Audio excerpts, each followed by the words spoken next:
Cet épisode commence avec Nazli et Ferit qui sortent de la maison d'Hakan. Nazli félicite Ferit et trinque à leur succès, disant qu'ils ont bien joué le jeu.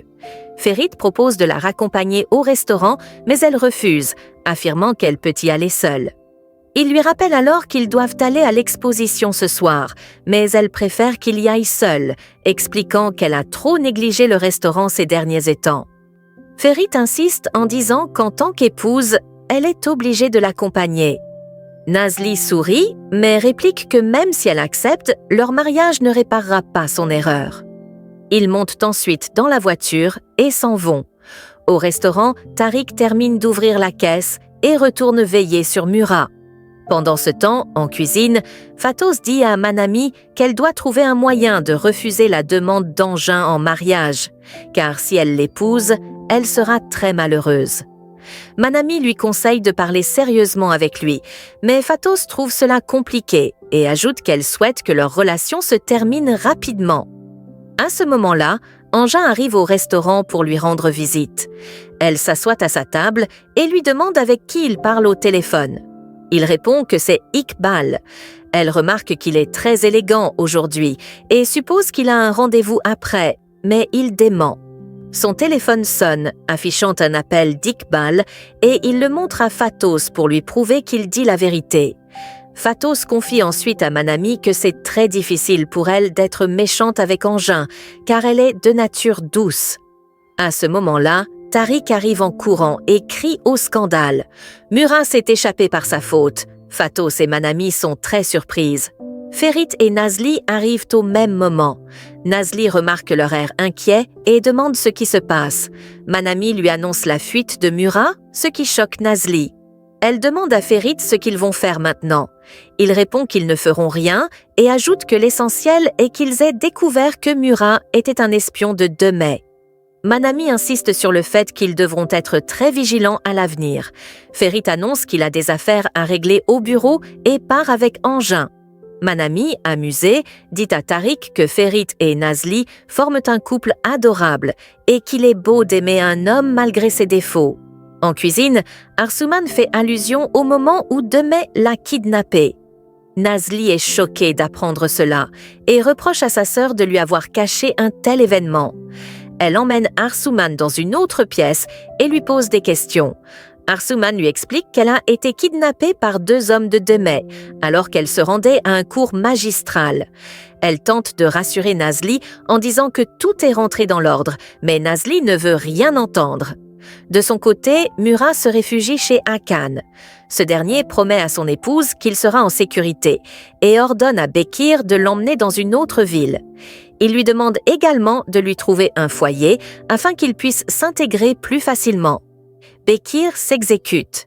Hakan rappelle ensuite à son épouse de ne pas être en retard pour l'exposition de Denise ce soir et s'apprête à partir. Demet l'arrête et le supplie de ne pas faire de mal à Mura. Au restaurant, Nazli reproche à sa sœur d'avoir rompu sa promesse en restant impliquée avec Demey. Arsouman tente de la rassurer en affirmant que tout est terminé. Fatos blâme également Arsouman. Nazli, furieuse, lui ordonne de partir immédiatement, affirmant qu'elle ne veut plus la voir. Elle lui demande de laisser son téléphone avant de partir, mais Arsouman refuse et s'en va, déclarant que sa sœur est injuste avec elle. Nazli est attristée, mais Fatos la réconforte. Nazli avoue à son amie qu'elle ne pense pas pouvoir aller au spectacle de ce soir, car elle ne se sent pas bien. Le soir, de retour à la maison, elle trouve des vêtements posés sur le lit. Curieuse, elle appelle Ferit pour lui demander ce que c'est. Il lui explique que ce sont des tenues qu'Iqbal a achetées pour elle et lui demande de s'habiller rapidement pour le vernissage. Nazli lui demande si c'est lui qui les a choisies. Mais Ferit répond que non, précisant qu'Iqbal lui avait montré des photos avant l'achat. Touchée, elle le remercie et dit qu'elle aime beaucoup les vêtements. Ferit insiste alors pour qu'elle se prépare afin qu'il ne soit pas en retard.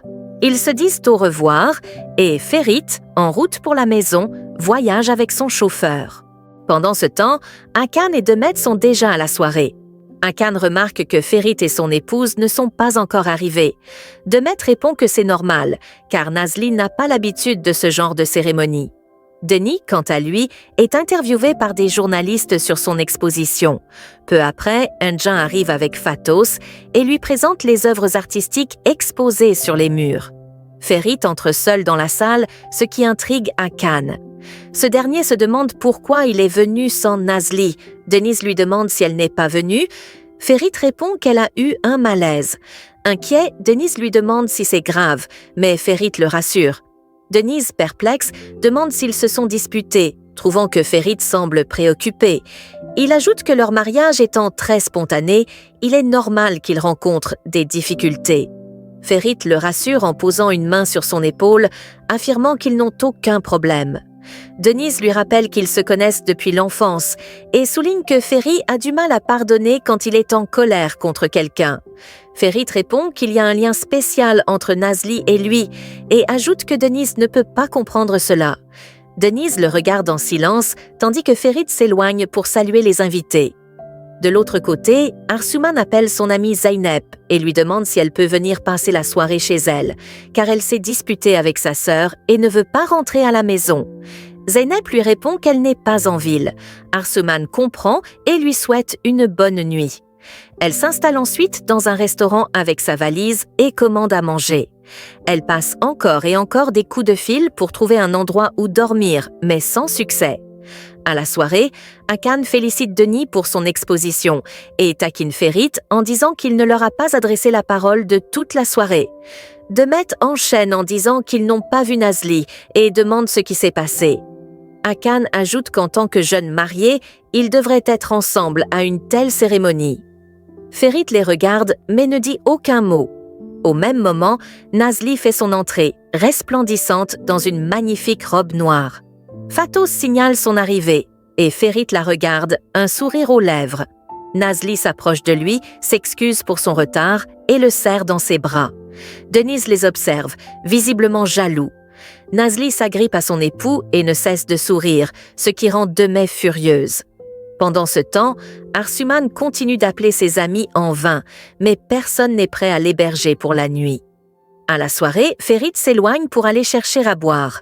Denise en profite pour se rapprocher de Nazli et engager la conversation avec elle.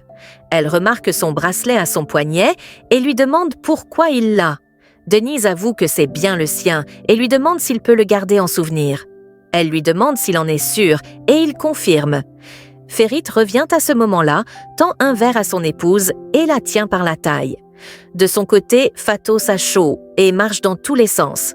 Tariq la suit et lui demande ce qui ne va pas. Elle lui avoue qu'elle a fait une grosse erreur en acceptant la demande en mariage d'Angin, car ils ne sont pas faits l'un pour l'autre. Elle dit qu'elle doit lui en parler, mais qu'elle ne veut pas lui briser le cœur. Tariq lui propose d'écrire un message à Angin pour tout lui avouer, ou même de lui envoyer une lettre. Phatos est embarrassé et retourne dans la salle. Après la cérémonie, Ferit rentre à la maison avec son épouse. Dans la voiture, il confie à Nazli que Denis semble soupçonner quelque chose. Il lui dit qu'ils doivent être très prudents pour ne pas commettre d'erreurs qui révéleraient que leur mariage est un faux. Il ajoute qu'ils donnent parfois l'impression d'être des étrangers. Nazli réplique qu'elle ne peut pas l'appeler chérie partout et à tout moment. Arrivée à la maison, elle lui avoue que c'est difficile d'être sa femme à cause de toutes ces fêtes auxquelles elle doit assister. En marchant, elle se cogne le pied et se met à crier. Ferit accourt à son secours, la prend dans ses bras et l'emmène dans sa chambre. Il la dépose sur une chaise, lui enlève sa chaussure et commence à lui masser la cheville. Il lui demande si elle veut qu'il lui mette des glaçons, mais elle refuse et le rassure en lui disant que ça ira mieux d'ici peu. Ils se souhaitent une bonne nuit et Ferit regagne sa propre chambre. De son côté, Arsuman attend devant la porte de Denis. Celui-ci arrive peu après et est surpris de la voir là. Elle lui demande si elle peut passer la nuit chez lui car elle s'est disputée avec Nazli et Phatos. Elle ajoute qu'elle a appelé ses amis, mais sans succès. Denise lui demande si Nazli est au courant, mais elle répond que non et précise qu'elle ne le saura pas s'il garde le silence. Il est un peu gêné mais accepte sa demande et lui ouvre la porte. Il s'excuse du désordre. Arsuman lui répond que son appartement est pire que sa chambre, car en ce moment, c'est le chaos dans sa tête. Denis sourit et avoue que c'est pareil pour lui. Arsuman lui propose alors de l'aider à mettre de l'ordre dans sa tête.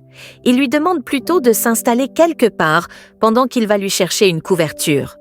Le lendemain matin, Ferit frappe à la porte de la chambre de Nazli et l'appelle, mais elle ne répond pas. Il ouvre la porte et constate qu'elle n'est pas à l'intérieur.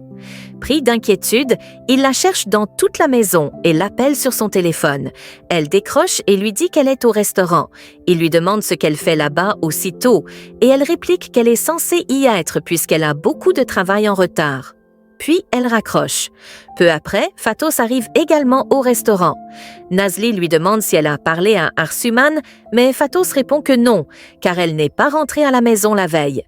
Nazli, surprise, demande où elle pourrait être. Fatos suppose qu'elle est peut-être chez Gamze et lui demande pourquoi elle s'inquiète autant. Nazli sort immédiatement son téléphone et appelle Arsuman, mais celle-ci ne répond pas. Elle tente ensuite de joindre Gamze pour savoir si Arsuman est avec elle, mais Gamze lui répond qu'elle n'a pas pu la recevoir chez elle la veille. Nazli lui demande de la prévenir si elle a des nouvelles d'Arsuman, puis raccroche. Nazli dit à Fatos qu'Arsuman agit ainsi uniquement pour lui faire peur et qu'elle ne décroche pas exprès. Elle rappelle encore une fois. Arsuman voit l'appel, mais l'ignore. Dans la cuisine, Arsuman rince des assiettes en préparant le petit déjeuner. Denis se réveille et lui demande ce qu'elle fait. Elle lui dit bonjour et explique qu'elle fait du café, mais qu'aucune tasse n'était propre. Elle lui demande s'il en veut, mais il refuse, ajoutant qu'il va faire son propre café. Elle plaisante en disant qu'elle n'est peut-être pas aussi bonne cuisinière que sa sœur, mais qu'elle sait quand même préparer un petit déjeuner. En ouvrant le frigo, elle remarque le désordre et dit qu'elle va tout ranger, ainsi que l'appartement. Pendant qu'elle parle, Denise l'ignore et reste concentrée sur son téléphone. Au restaurant, Engin vient voir Fatos et lui dit qu'ils n'ont pas pu discuter normalement la veille, car elle est partie en taxi. Elle confirme et ajoute qu'elle n'aime pas trop dire au revoir. Il lui demande comment elle va et elle répond qu'elle ne sait pas trop. Puis, elle lui propose du thé ou du café. Engin décline et lui dit qu'il aimerait lui poser une question. Il lui annonce qu'il y aura un nouvel événement ce soir au cinéma et lui demande si elle veut venir avec lui. Fatos répond qu'elle sera très occupée. Curieux, il lui demande ce qu'elle va faire. Elle lui répond qu'elle sort avec son ex-petite amie, Safak, et ajoute qu'ils vont s'amuser jusqu'au matin, car il est très joyeux. Elle propose même de le lui présenter. Engin, choqué et surpris, répond que ce n'est pas nécessaire. Elle lui demande si elle l'a offensé, mais il dit que non et s'éloigne. Manami, qui a suivi la scène, s'approche et lui dit que c'était très intéressant. Fatos se sent gêné.